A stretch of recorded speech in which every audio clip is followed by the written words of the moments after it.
পাহাড়ে অনেক ঘটনা ঘটছে। আল্লাহ রাসূল সাল্লাল্লাহু আলাইহি ওয়াসাল্লাম সারা মূল কায়েমের নবী ছিলেন। রাসূলের একটা কথা মনে পড়ে যায়, মুসা আলাইহিস সালাম তখন রাসূল দুনিয়াতে আসেন নাই। মুসা আলাইহিস সালাম এক কথা বলেন না, আচ্ছা পরীক্ষা নাও একটু পরে ইনশাআল্লাহ। আল্লাহ রাসূল সাল্লাল্লাহু আলাইহি ওয়াসাল্লাম দুনিয়াতে আসেন নাই। মুসা নবী সাল্লাল্লাহু আলাইহি ওয়াসাল্লামের যুগের ঘটনা। তার বড় ভাই হারুন আলাইহিস সালাম তিনও নবী ছিলেন। মুসা আলাইহিস সালামের পিএস ছিল হারিস। এই হারিস কে রেখে তিনি গেলেন দাওয়াতের কাজে, ইসলাম প্রচারের কাজে। হারিসকে রেখে যখন গেছেন, মুসা আলাইহিস সালাম তাওরাত থেকে অবতীর্ণ হয়েছিল।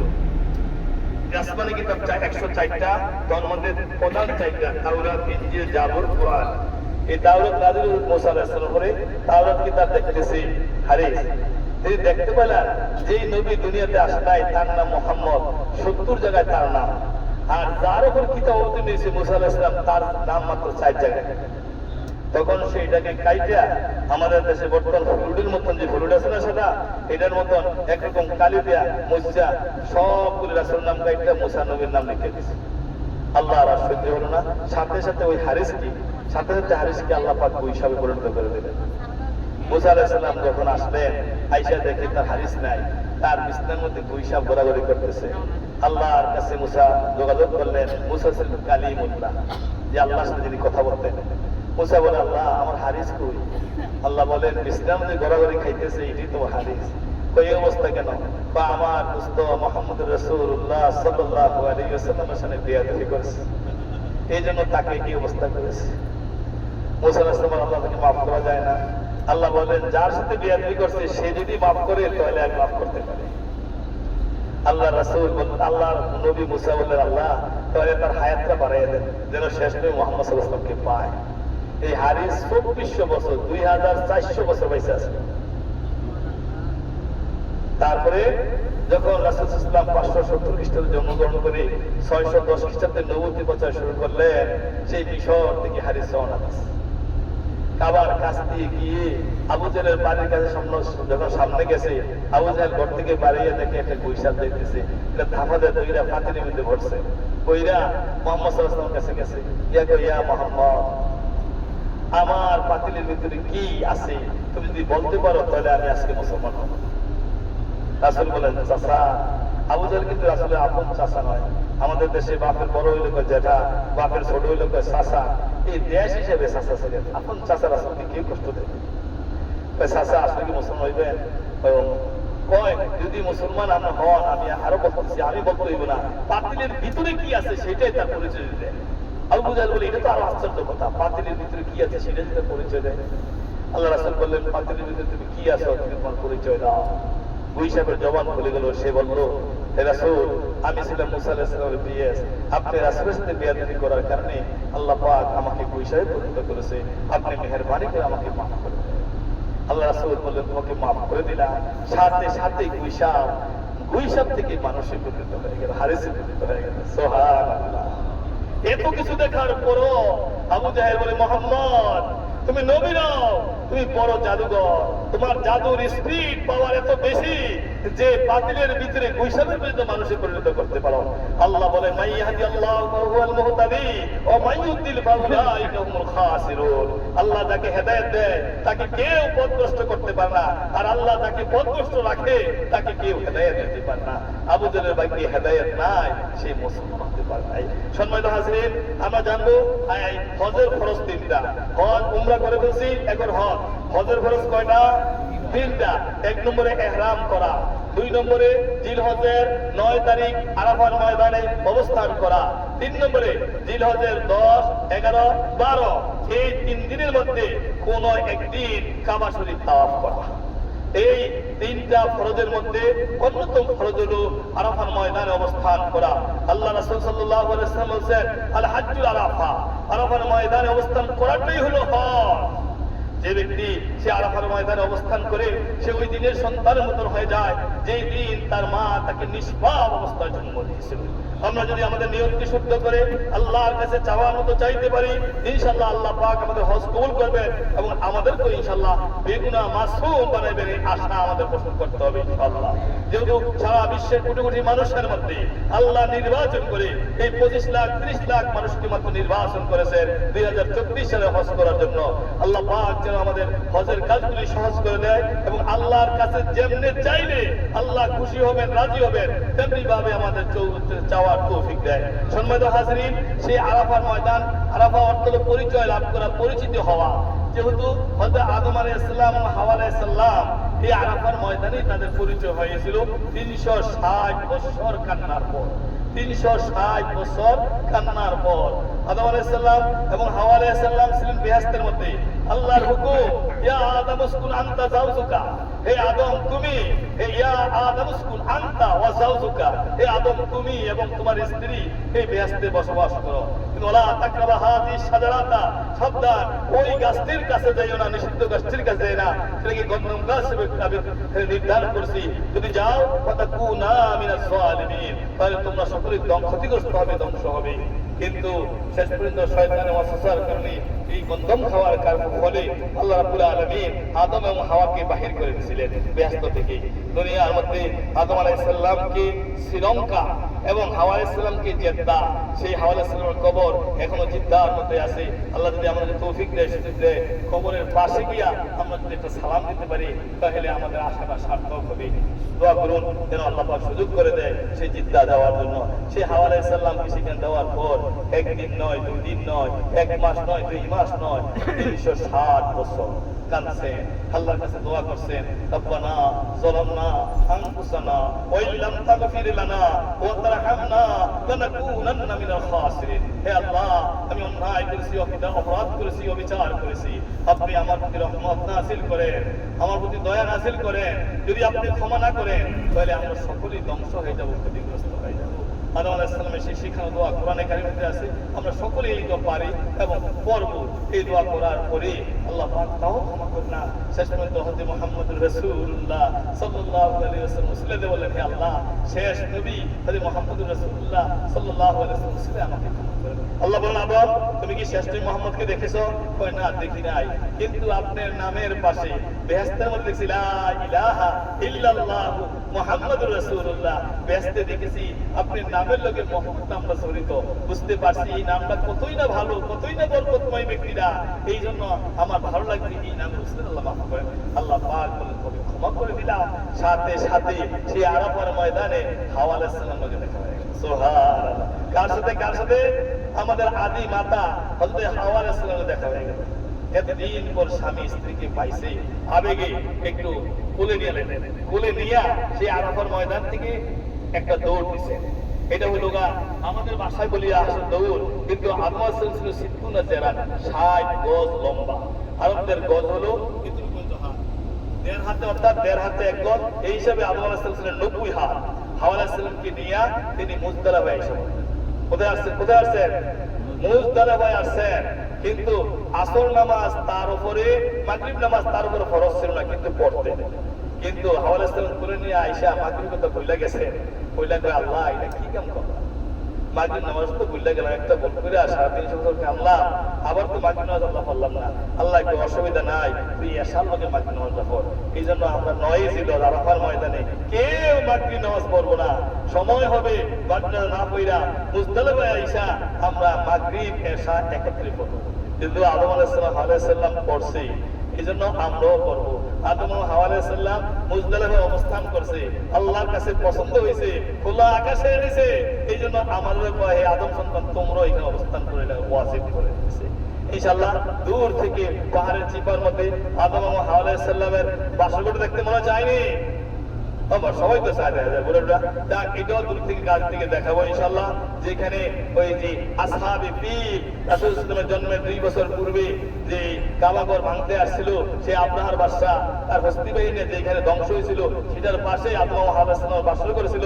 সেই জায়গাটাও দেখাবো, আসহাবে ফিলের জায়গাটাও ইনশাআল্লাহ দেখাবো, আল্লাহ যদি সুযোগ দেয়। সম্মানিত হাজিরিন, সেই আরাফার মধ্যে আমরা যাইতেছি।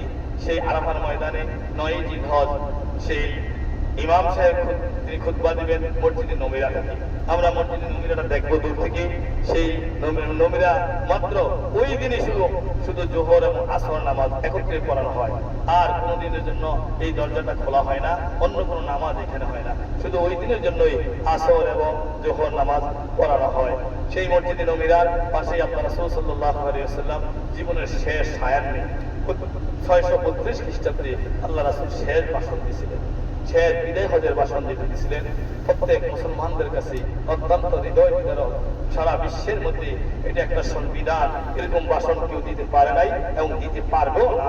এরকম ভাষণ রাসূল সাল্লাল্লাহু আলাইহি ওয়াসাল্লাম সেই আরাফার ময়দানে আরাফার পাদদেশে উপরে উঠে রাসূল ভাষণ দিচ্ছেন। আর সাহাবায়ে আজমাইন 1,14,000 সাহাবায়ে আজমাইন ছিলেন পাহাড়ের নিচে, তারা স্পষ্ট উঁচু থেকে ভাষণ দিচ্ছেন, তারা সবাই ভাষণ শুনছেন। সকলের মনে হয় কানে কানে বলতেছে, কানের কাছে এসে বলতেছে, কিন্তু তখন ইটার ছিল না, মাইক ছিল না, কিছু ছিল না, কিন্তু রাসূলের ভাষণটা ছিল স্পষ্ট। সেই ভাষণটার মধ্যে রাসূলের উল্লেখযোগ্য ভাষণ ছিলেন, সাবধান হে মুসলমানগণ, তোমরা সকলে ভাই ভাই, কেউ কোনো ভাইয়ের হক নষ্ট করবে না। তোমরা আল্লাহকে সাক্ষী রেখে তোমার স্ত্রীদের গ্রহণ করেছো, স্ত্রীদের দায়িত্ব তোমরা নেবে। তোমরা যা খাবে তাদেরকে তা খাওয়াবে, তোমরা যা পড়বে তাদেরকে তা পড়াবে। সাবধান, বাইবে কোলাহল যুদ্ধ বিদ্রোহ করবো না। এবং মদ নিষিদ্ধ হচ্ছে, মদ নিষিদ্ধ হচ্ছে। সকল কাজগুলা ভাষণগুলা আল্লাহ রাসূল সাল্লাল্লাহু আলাইহি ওয়াসাল্লাম দেওয়ার পরে শেষ পর্যন্ত তিনি হাত উঁচু করে বললেন, হে আল্লাহ, আমি কি আমার দায়িত্ব ঠিক পৌঁছে দিতে পেরেছি? সকল মানুষ কাল ও বালা বলছেন, হ্যাঁ আপনি আপনার দায়িত্ব অবশ্যই পৌঁছে দিতে পেরেছেন। আল্লাহ রাসূল বললেন, হে আল্লাহ, তুমি সাক্ষী থাকো, কিয়ামতের ময়দানে অন্যান্য নবীদের উম্মতরা তারা অস্বীকার করবে, তারা উম্মতরা বলবে তাকে নবী দায়িত্ব পালন করতে পারে নাই, কিন্তু আমার উম্মতরা সাক্ষ্য দিচ্ছে আমি আমার দায়িত্ব ঠিক মতন পালন করতে পেরেছি। এই সাক্ষ্য দেওয়ার পর আকাশ থেকে জিবরাইল ইসলাম এসে নামলো, এসে নেমে বলে, আর ইয়াউমা আকমালতু লাকুম দীনাকুম ওয়া আতমামতু আলাইকুম নি'মাতি ওয়া রাদিতু লাকুম ইসলাম দীনা। আল্লাহ রাব্বুল আলামিন বলেন, আজ তোমাদের ধর্মকে আমি পরিপূর্ণতা দান করলাম এবং যত নিয়ামত রাজি আছে সকল নিয়ামত রাজি তোমাদের জন্য পূর্ণ করে দিলাম, আর ইসলাম ধর্মকে তোমাদের জন্য মনোনীত করে দিলাম। এই আয়াত নাযিল হওয়ার পর সাইয়েদনা আবু বকর সিদ্দিক রাদিয়াল্লাহু তাআলা আনহু, যিনি 2 বছর 6 মাস 10 দিন রাষ্ট্রনায়ক ছিলেন, তিনি ঘরে ঘরে কাঁদতে লাগলেন। এই আরাফার ময়দানে পাদদেশে মধ্যে ঘরে ঘরে কাঁদতে লাগে, চিৎকার করতে লাগলেন। আল্লাহ রাসূল আবু বকরের কাছে গেলেন, ইয়া বলি ইয়া আবু বকর লিমা তাবকা, আপনি কাঁদেন কেন? আবু বকর বলতেছে, ইয়া রাসূলুল্লাহ, ইয়া হাবিবাল্লাহ, আমার মনে হয় আয়াত নাযিলের মাধ্যমে আপনার ইন্তেকাল একটা গন্ধ পাইতেছি। আপনি মনে হয় আর বেশি দিন বাঁচবেন না। যেই উদ্দেশ্যে আল্লাহ পাক আপনাকে দুনিয়াতে প্রেরণ করেছে সেই উদ্দেশ্য সফল হয়ে গেছে। ইসলাম ধর্মের জন্য অনেক কিছু করেছেন, আল্লাহ পাক বর্ণিত করে নিয়েছে। আমার বোঝা যাচ্ছে আপনি রাসূল মনে হয় আর বেশি রাখবেন। আল্লাহ রাসূলকে, রাসূল আবু বকর, তুমি যে চিন্তায় কন্ট্রোল করতেছো তোমার চিন্তা ঠিক। সত্যি দেখা গেছে এরপরে রাসূল 82 দিন মতান্তরে 85 দিন আর জীবিত ছিল। এই বিদায় হজের ভাষণে 82 দিন 85 দিন রাসূল সাল্লাল্লাহু আলাইহি ওয়াসাল্লাম জীবিত ছিলেন। পক্ষান্তরে সাইয়েদনা ওমর রাদিয়াল্লাহু তাআলা আনহু, যিনি ইসলামের দ্বিতীয় খলিফা, প্রায় 10 বছর ধরে রাষ্ট্রনায়ক ছিলেন, এই ওমর রাদিয়াল্লাহু তাআলা ঘুরে ঘুরে হাসতেছেন, খুব খিলখিল করে হাসতেছেন। আল্লাহ রাসূল বললেন, ইয়া ওমর লিমা তাদহা, আপনি কেন হাসতেছেন? আল্লাহ রাসূলকে ওমর বলতেছে, হুজুর, আপনি এই ইসলাম ধর্মকে মনোনীত করার জন্য, আল্লাহর কাছে গ্রহণযোগ্য করার জন্য জীবনে 43টা যুদ্ধ করেছেন, জীবনে 43টা যুদ্ধ করেছেন, উহুদের ময়দানে আল্লাহ শহীদ করেছেন। আরবের মধ্যে নামাজ পড়া অবস্থায় উটের নারীবুড়ি, ছাগলের নারীবুড়ি আপনার উপর চাপাইয়া দিয়েছে, অনেক অত্যাচারিত করছেন। এত অত্যাচার হওয়ার পরে আল্লাহ রাব্বুল আলামিন আজকে ইসলাম ধর্মকে মনোনীত করে নিয়েছেন, এই খুশি আসতেছে। আল্লাহ রাসূল বলেন, ওমর, তুমি যেই চিন্তা করে তুমি হাসতেছো, তোমার হাসা উচিত। সম্মানিত হাজরিন, সেই সাহাবায়ে কেরামদের এই মর্ম কথা ছিল, তারা রাসূলুল্লাহ সাল্লাল্লাহু আলাইহি ওয়াসাল্লামের কাছে পেয়ে খুব উপলব্ধি করতে পারছেন। আমরা যাচ্ছি আরাফার ময়দানে, পিছনে রেখে আসলাম উম্মুল কুরা। উম্মুল কুরা পিছনে ইউনিভার্সিটি, মক্কার অনেক বড় একটা ইউনিভার্সিটি উম্মুল কুরা, সেটা রেখে আসছি।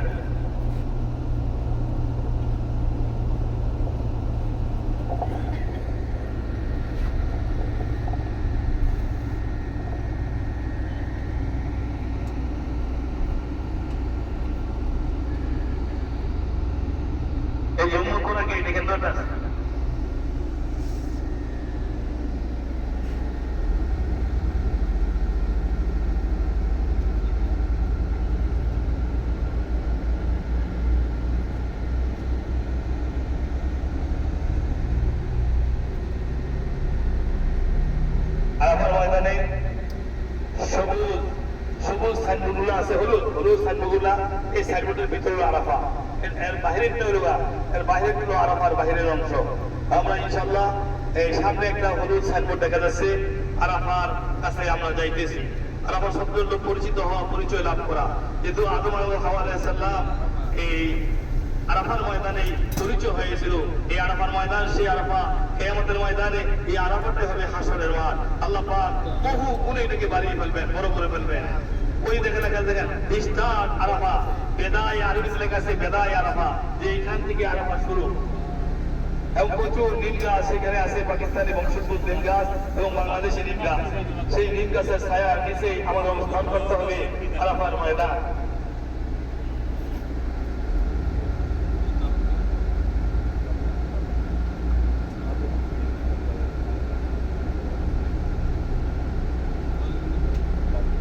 আমরা যদি জামালে রহমত যদি খোলা পাই, গত বছর বন্ধ পাইছি, এখন কাজের কারণে হয়তো বন্ধ করতে পারি, বন্ধ পাইলে কাজ দেখতে দেখে আসবো। আর যে খোলা পাই সকলে ইনশাআল্লাহ আরাফার ময়দানের সেই জামালে রহমত, রহমতের পাহাড়, বরকতি পাহাড়, গুনাহ মাফের পাহাড়, সেই পাহাড়ে ইনশাআল্লাহ উঠবো। বেশি একটা কষ্ট হবে না ইনশাআল্লাহ, সকলে উঠবো যদি আমরা সুযোগ পাই। আর যদি সুযোগ না থাকে, বন্ধ পাই, সেটা কাছে থেকে আমরা দেখে চলে আসবো।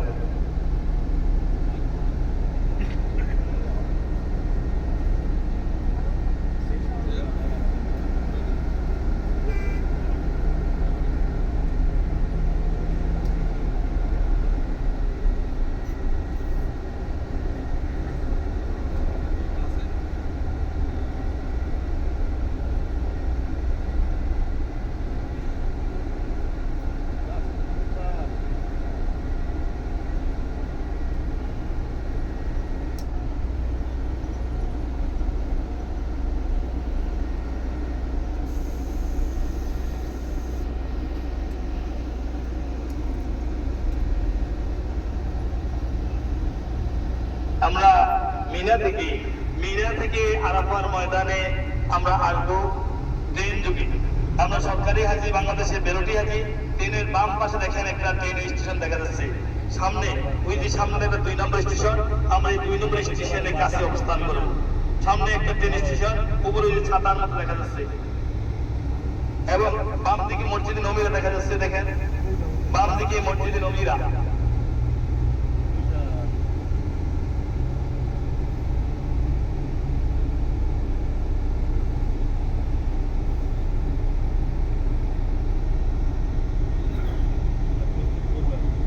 স্টেশনে ইনশাআল্লাহ আমরা থাকবো। এখন যা দেখা যায় ওইটা কিছু বুঝবেন না, চতুর্দিকে লোক আর লোক, কোনটা কি ঠিকানা বোঝাবে না। তো একটু আপনি জানার জন্য বলছি, এটা হলো এই ট্রেন স্টেশন। গত বছর ছিলাম এটার বাম দিকে, এবছরও হয়তো বাম দিকে থাকতে পারে, কোনায় থাকবো সেটা পরিচয় আমাকে জানিয়ে দেবে। বাম দিকে থাকার উজ্জ্বল সম্ভাবনা।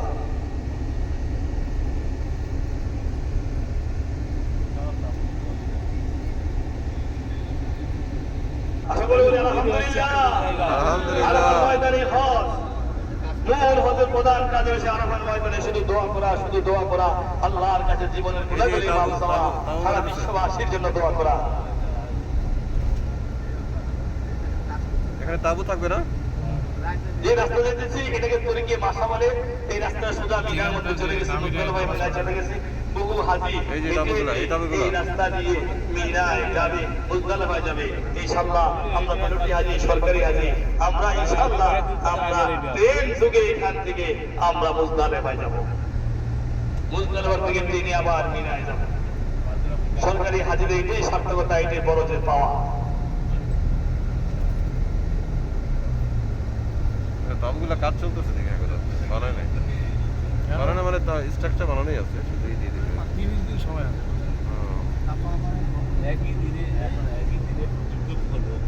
মিজান ভাই এই তাবুগুলোতেই থাকবো, এই তাবুগুলোতে থাকবো, আরো তাবু হইতেছে, এই তাবুগুলোতে থাকবো, আরো তাবু হইতেছে।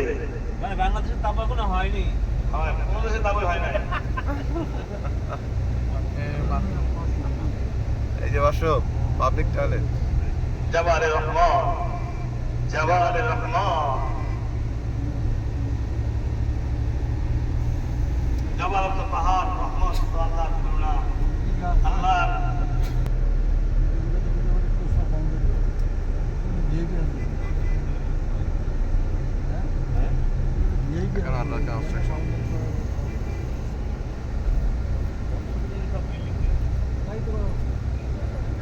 ট্রেনের কাছাকাছি থাকবো, তাই না? এত দূর আসা লাগবে না।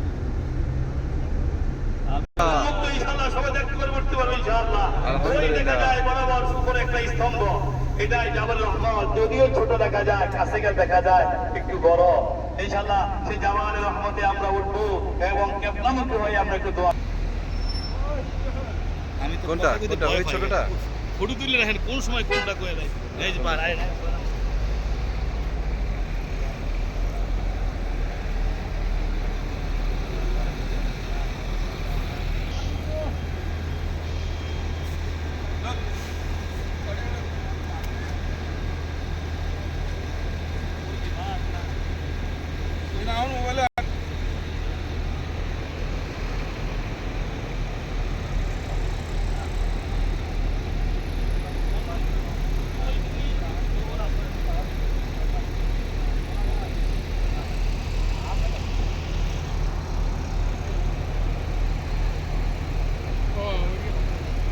ওই যে ছোট।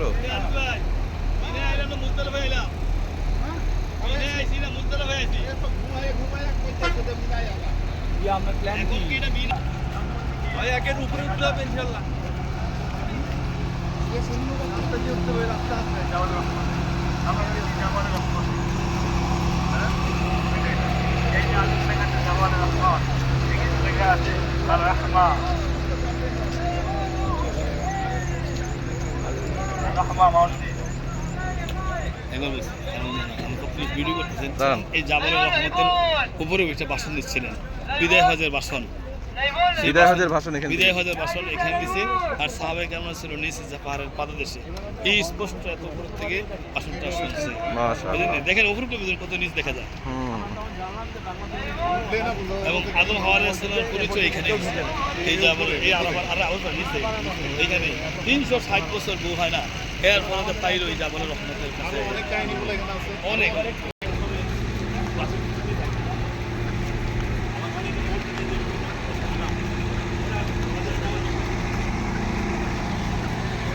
হাজি এদিকে আমি 200 টাকা যান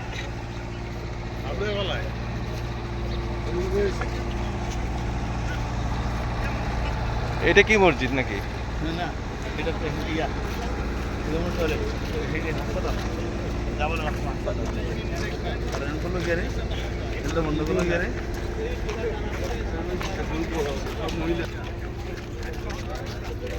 বন্ধ হয়ে না ওখান দিন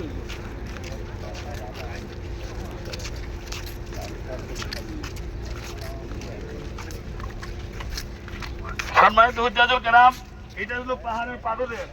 এইটা পাহাড়ের পাদদেশ সাহাবায়ে আজমাইন এই পাহাড়ের নিচে বসেছিল, আর আল্লাহ রাসূল সাল্লাল্লাহু আলাইহি ওয়াসাল্লাম পাহাড়ের উপরে উঠা এই স্তম্ভটা দেখা যাচ্ছে, সেইখানে রাসূল সাল্লাল্লাহু আলাইহি ওয়াসাল্লাম ভাষণ দিচ্ছিলেন। কিন্তু স্পষ্ট এই ভাষণ সাহাবায়ে কেরামরা শুনতে পাচ্ছেন। তখন ইথার ছিল না, মাইক ছিল না, কিছুর ছিল না, কিন্তু এই আওয়াজটা সাহাবায়েদের কানের মধ্যে স্পষ্ট তারা শুনতে পাচ্ছে। সেই বিদায় হজের ভাষণ সারা বিশ্বের মানুষের কাছে আজকে সমাদৃত। 1,14,000 সাহাবায়ে কেরাম চতুর্দিকে তখন তো এরকম এত সুন্দর ছিল না। উপরে উঠে দেখবেন কত নিচে দেখা যায়। উপরে উঠবে ইনশাল্লাহ, সকাল উঠবে। এই ভাবি গো ভাবি ধরেন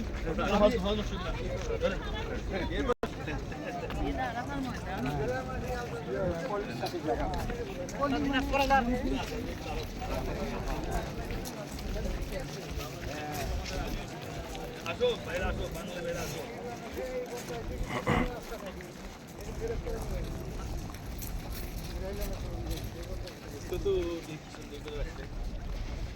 আগে নিশ্চয়ই এই পাহাড়টা এরকম ছিল না, এখন ওঠার সুবিধার্থে এই পাহাড়টা অনেকটা সুবিধা করা হয়েছে। এখানে আমাদের শেষ নবী হযরত মুহাম্মদ সাল্লাল্লাহু আলাইহি ওয়াসাল্লাম বিদায় ভাষণ দিয়েছিলেন। সেই উপরে যে একটা স্তম্ভ আছে সেখানে দাঁড়িয়ে আমরা এখন সবাই সেটাতে উঠবো।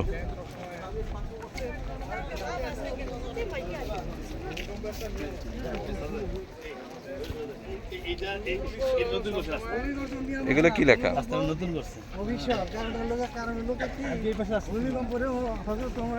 অনেক কিছু চেঞ্জ করছে।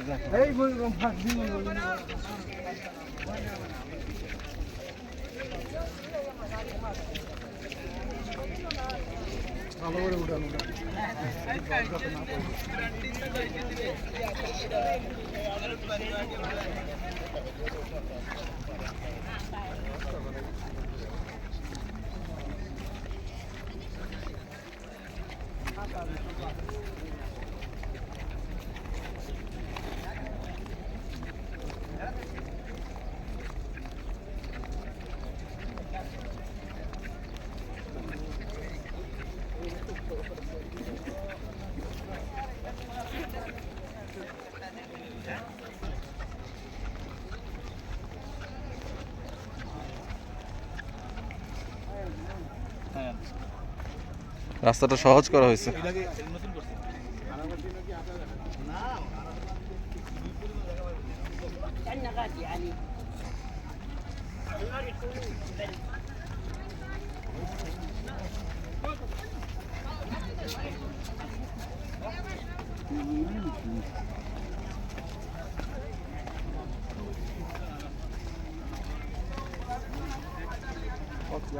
মাশাআল্লাহ।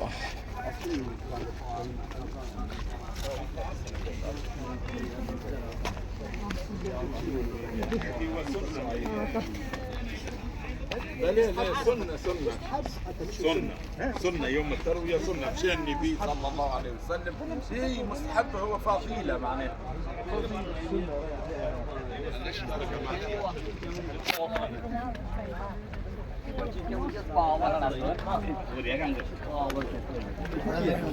ما شفتهاش جاد عرب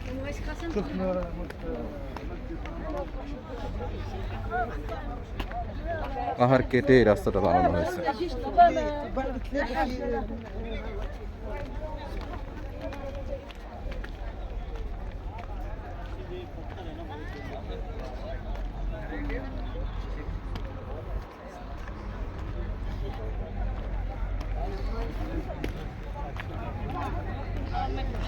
কিসের পাহাড় ও আচ্ছা কিসের পাহাড় জামালে রহমত জামালে জামালে রহমত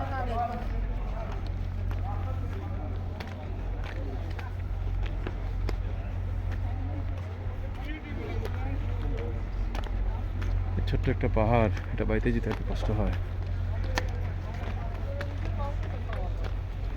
তারপরে সিঁড়ি করা, পাথর কেটে কেটে সিঁড়ি করা। অরিজিনাল পাহাড় থাকলে তো ওটাই মুশকিল।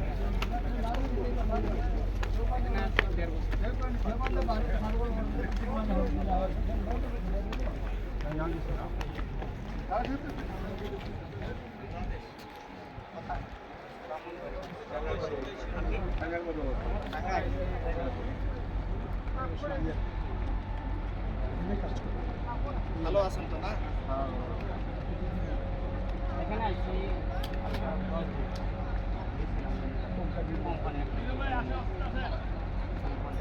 সাদিক ভাই এই সাদিক আমরা সবাই এখানে দাঁড়াই সাদিক ভাই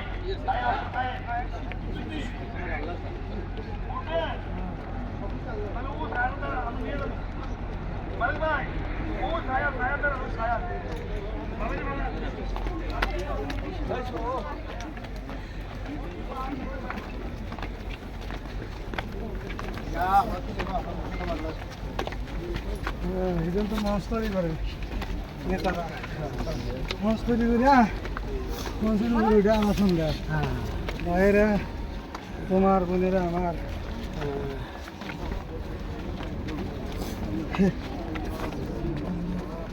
আর তো অনেক ভিড়, একটা সাইড হয়ে যান, উল্টা অনেক ভিড়।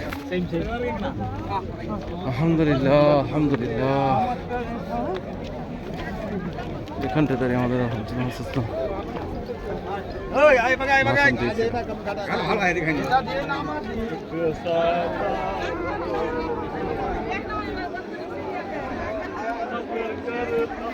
বিভিন্ন ভাষায় লেখা আছে এখানে, আরবিতে, ইংরেজিতে, হিন্দিতে। নবী করিম সাল্লাল্লাহু আলাইহি সাল্লাম আমাদেরকে এই পাহাড় অথবা এই পাহাড়ে নির্মিত পিলারের আশেপাশের স্থানকে সালাত আদায় অথবা দোয়া করার স্থান হিসেবে নির্ধারণ করেননি। তার মৃত্যুর পর তার সাহাবীগণ এখানে সালাত আদায় কিংবা দোয়া করেননি। এখানে লিখে দিছে, ওখানে লিখে দিছে যে হযরত মুহাম্মদ সাল্লাল্লাহু আলাইহি ওয়াসাল্লাম এই পাহাড়ে নামাজ পড়া বা দোয়া করার কথা বলেননি, নির্ধারণ করেননি। তার মৃত্যুর পরও তার সাহাবীগণ এখানে সালাত আদায় কিংবা দোয়া করেননি। তাহলে আমরা যদি এটা করি সেটা আসলে ঠিক না। তবে উনি এখানে কান্নাকাটি করতেছে, এখানে সবাই কান্নাকাটি করতেছে, এই পাশে ঠিক না, এই জায়গাটা দাঁড়াই করছে। এটা একটা পিলার, স্তম্ভ, ওনার স্মৃতিচিহ্ন হিসেবে একটা পিলার এখানে দাঁড়াইছে উনি।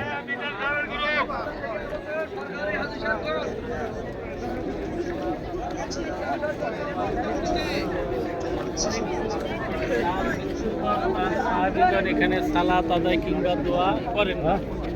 আচ্ছা, সেটাই, এবং কান্নাকাটিও করা ঠিক না। আমরা যা করতেছি কান্নাকাটি করাও ঠিক না। ভাই এখানে তো লিখতেছে যে ভাই লেখা দরকার নাই, লেখা দরকার নাই। এই যে নামাজ পড়তেছে, না না, নামাজ পড়া এবং দোয়া করা এখানে তো বলছে না যে নবীজি কখনো বলেনি এটা। এখানে দ্বারা ভাষণ দিছে, নিচে সবাই ছিল। বাংলাদেশের সরকারি হাজী সাহেব, সরকারি হাজী সাহেব ঢাকা থেকে আগত বিধানসভার গুরু, এদিকে আসেন। অনেক সরকারি বিভিন্ন গুরু আছে, বিভিন্ন জনে বিভিন্ন জনে ডাকতেছে, এদিকে আসেন বিধানসভার গুরু।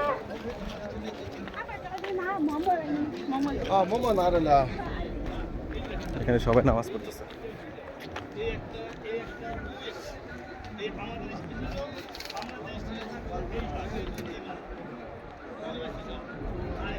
ওই যে দূরে দেখা যাচ্ছে 3টে স্টেশন, এখানেই আমরা আসবো ট্রেনে করে। ওই যে স্টেশনগুলো মেট্রো রেলের স্টেশন, এগুলা এই মেট্রো রেলে করে আমরা আসবো ইনশাআল্লাহ। এই পাহাড়ের উপর থেকে উনি ভাষণ দিয়েছিলেন, সে নিচে সাহাবীগণ ছিল।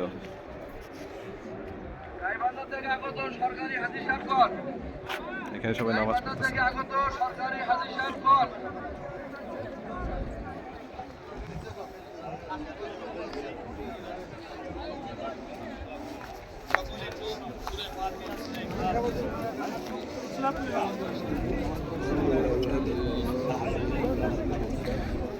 الحمد لله رب العالمين الرحمن الرحيم مالك يوم الدين إياك نعبد وإياك نستعين اهدنا الصراط المستقيم صراط الذين أنعمت عليهم غير المغضوب الضالين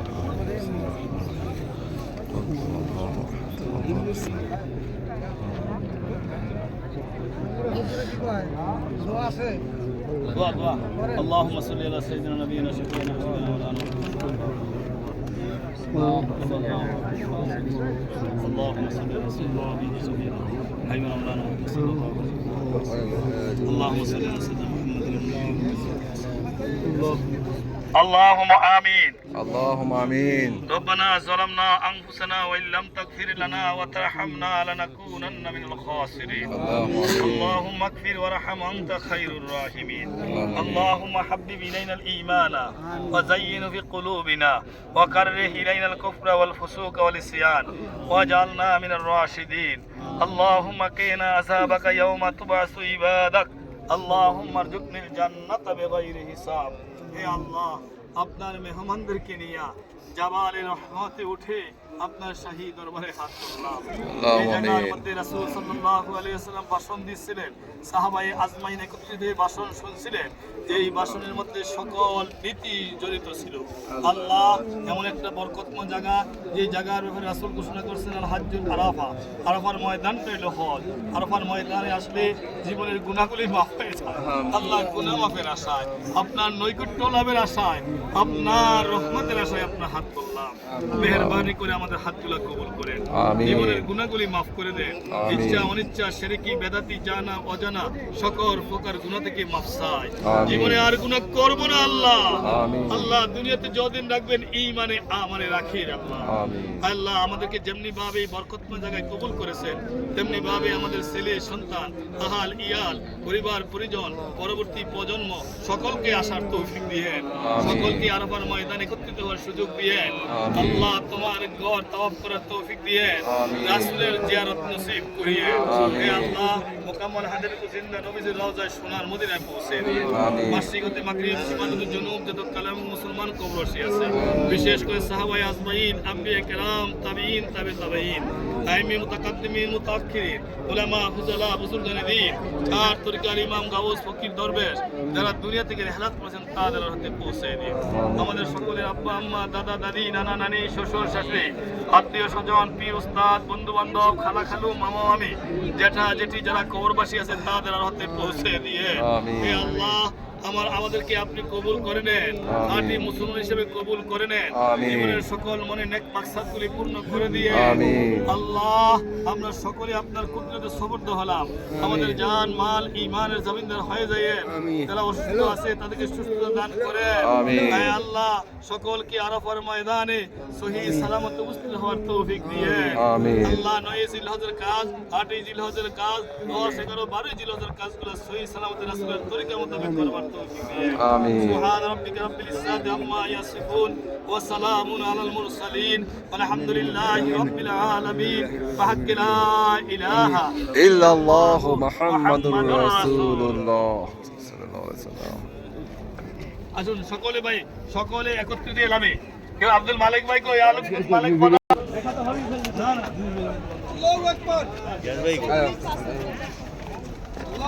ভাই সরকারি হাজি রাসূল আসেন, সাল্লাল্লাহু এখানে তারা সরকারি হাজি ভাষণ দিয়েছিল। আসেন এই দিবেন এক পাঁচ দিন আমি বাম দিলাম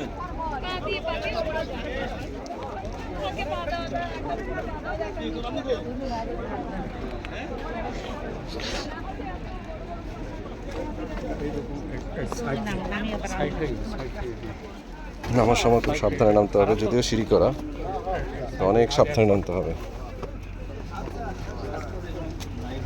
দেখে আস্তে ধীরে। সিঁড়ি করলেও সাবধানে নামতে হবে। তখন কোনো সিরিয়াস ছিল না, তাই না? সিঁড়ি তো ছিলই না তখন, এগুলো তো পরে করা হয়েছে এই রাস্তাগুলো।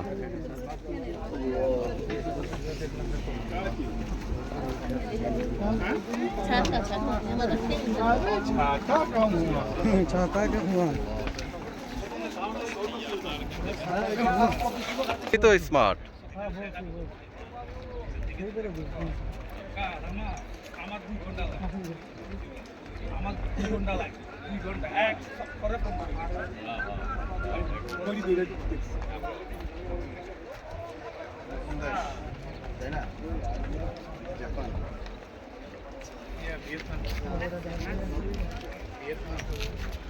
এই সেই আরাফাতের ময়দান, যেখানে হজের জন্য আসতে হয়। ইনশাআল্লাহ দেখা হবে আবার।